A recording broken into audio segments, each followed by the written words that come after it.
The future of space exploration demands major spacesuit upgrades. Why is it still so difficult to design and build new spacesuits?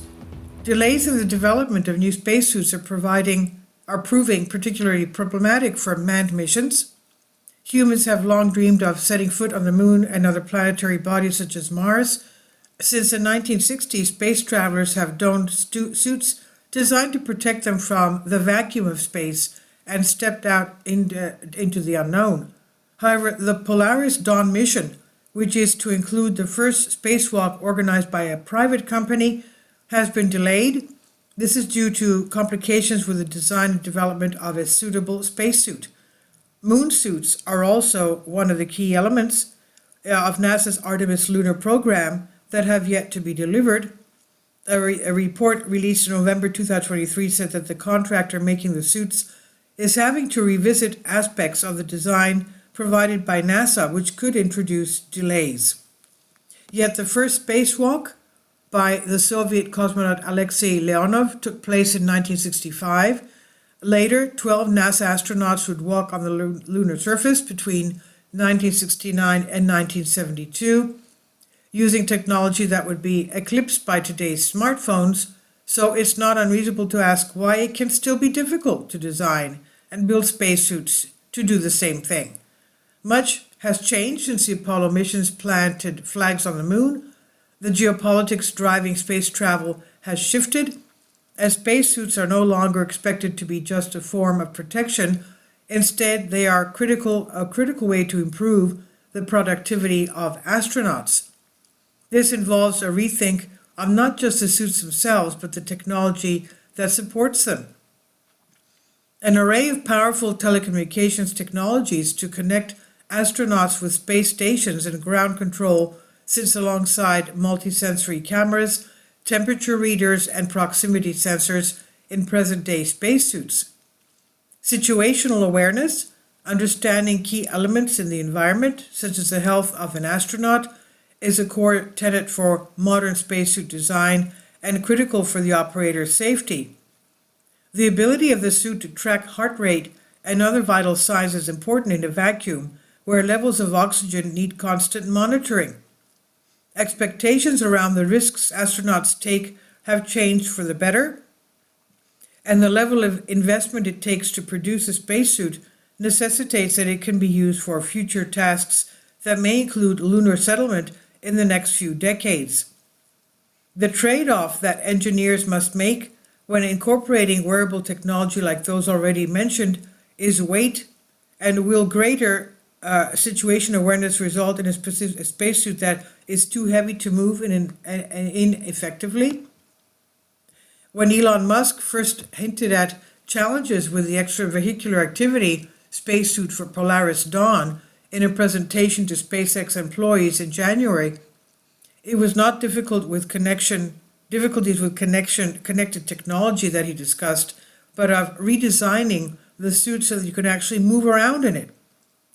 Situational awareness.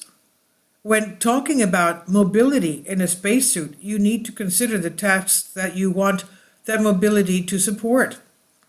And before the advent of modern spacesuits, Apollo astronauts struggled to carry out missions. When drilling into the surface of the moon with a hand drill to collect samples, astronauts found it difficult to provide enough downward force to counteract the moon's weaker gravity. It was not until the invention of a zero-gravity drill decades later that this problem would be addressed. The current exploration of pneumatic exoskeletons, providing the support necessary for movement in low gravity, could be part of a solution. However, newer spacesuits may also need to interface with hardware like robotic drills that exist outside the suit, and this will also necessitate more mobility in spacesuits. Working with robots. Offloading tasks previously carried out by humans to robots will be part of the future of space exploration.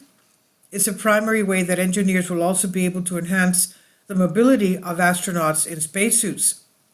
For example, when an astronaut goes out on a spacewalk to inspect the condition of part of a space station and make any possible repairs, They are supported by a robotic arm that ensures they don't float off into space.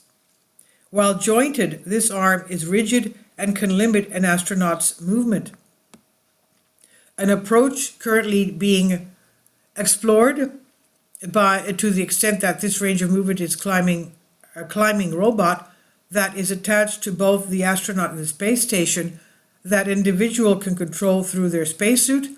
This would allow the astronaut to move around the space station faster and with a greater range of movement than before, allowing them to reach and repair hard-to-access areas like corners. While the eventual hope is that robots themselves can assess any damage to the space station and repair it due to possible disruptions in normal operations, humans must be ready to step in. Possible disruptions could be natural, like a small meteor shower damaging the robot, or human-made, like hacking carried by a hostile group or state. For the types of activities we want to accomplish in the future, this human-robot collaboration will be instrumental. Building a base on the moon, as both the US and China plan to do, will involve construction work and drilling which humans will not be able to accomplish alone. Modern spacesuits will need to provide an interface to work with this new technology, and we can expect their suits to evolve in step with the robotics. The relationship between humans and robots is changing. It will go beyond spacewalks and robots' previous uses as limited tools to a situation where they are cooperative partners in space. The objectives of 10 or 20 years from now, like building lunar settlements, exploring mineral deposits on the moon, and efficiently repairing space station modules, can only be achieved using robotics. Modern spacesuits will be a key foundation for this collaborative relationship, forming the interface where astronauts and robots can work together to achieve shared goals. So when we do once again leave our footprints on other worlds, we will no longer be alone. And this is from the conversation published here under Creative Commons by Yang Zhao, Professor of Robotics, Head of Center for Robotics Research in King's College, London, on Unexplained Mysteries. Please leave your comments. Thank you for your support. Kindly support my Patreon account. The daily posts are 5 videos daily, and they are totally different from what I have on my YouTube channel. Thank you so much for your support and that you find all my content so interesting. You'll find the Patreon account details in the description box below.